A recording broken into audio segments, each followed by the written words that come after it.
Monsieur le procureur général, bonsoir. Bonsoir. Une procédure d'extradition a donc été enclenchée. À quoi devrait-on s'attendre? Merci.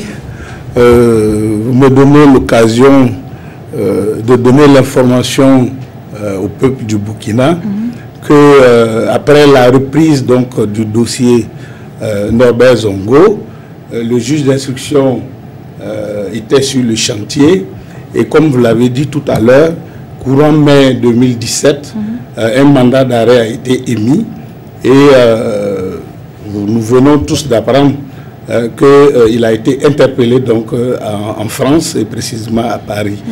Alors, nous sommes saisis officiellement et nous sommes en train de préparer les jours qui vont suivre. Nous sommes en train de préparer donc une demande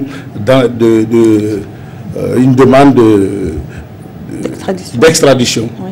Voilà, donc que nous allons transmettre aux autorités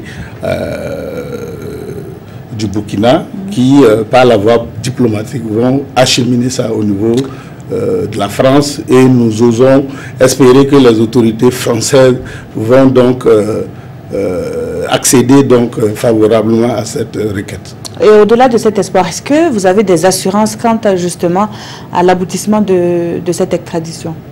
Oui, nous avons confiance parce que nous estimons que sa présence ici, dans le cadre de ce dossier-là, qui est un dossier emblématique et qui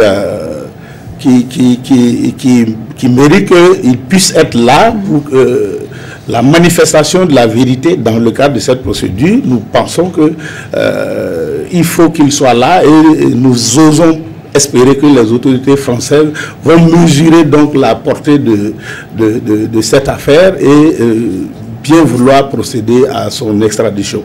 Alors, pour le reste, c'est des procédures et nous sommes en train de mettre tout en œuvre pour que cela aboutisse. Est-ce qu'il y a un délai justement pour la mise en œuvre effective de ce dossier-là? Bien sûr, c'est technique parce que il y a des délais qui sont prévus dans le code de procédure français et donc dans la convention que le Burkina et la France ont ratifié relativement donc à la question de l'extradition.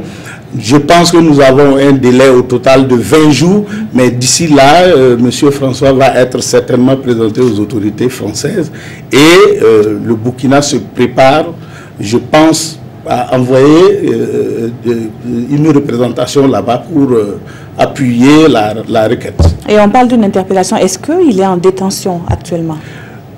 On ne parle pas de détention. Toujours est-il qu'il ne peut pas bouger. Il est entre les mains de la police et ils attendent donc la demande d'extradition.